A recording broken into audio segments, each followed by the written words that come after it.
Ayan na po mga idol yung aking buko. Meron na po siyang libas. Ayun. At konting asukal.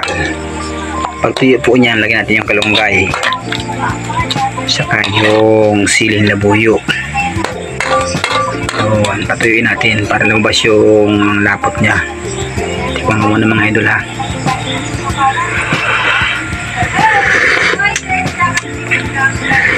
Yummy na.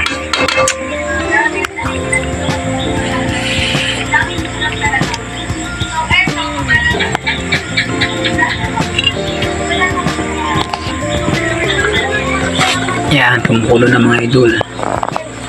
Maya pag tuyo-tuyo niya, lagyan natin yung malunggay. Yan yung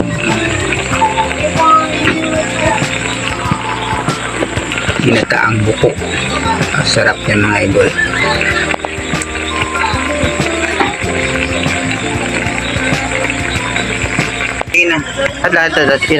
Sige. Ilagay na natin mga idol yung malunggay at lumalapot na yung Ilaw pa yan. sabaw. Di ba na kayo pa yan? Ilaw ba eh? Ayo. Ayan po yun. Wala ito kinakansina. Ilaw pa to. Malunggay. Kaya nga nagalaga mo pa. Ano to? Ano kang ano? Baka na ko. Ano to?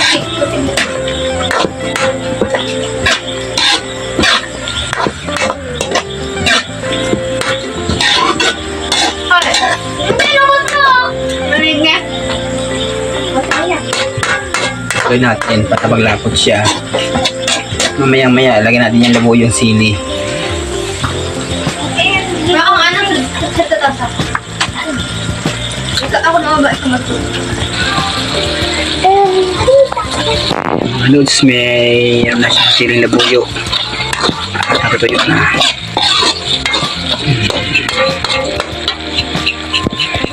Siling labuyo mga idol.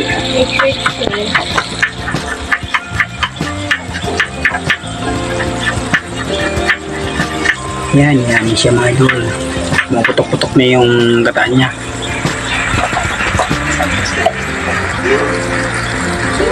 Ginataang buko ng Bicol. Ayan na mga idol, finished product na po siya. Ginataan buko with sili labuyo, malunggay at libas. Pumuputok-putok po yung mga idol. Yummy, ang sarap niyan.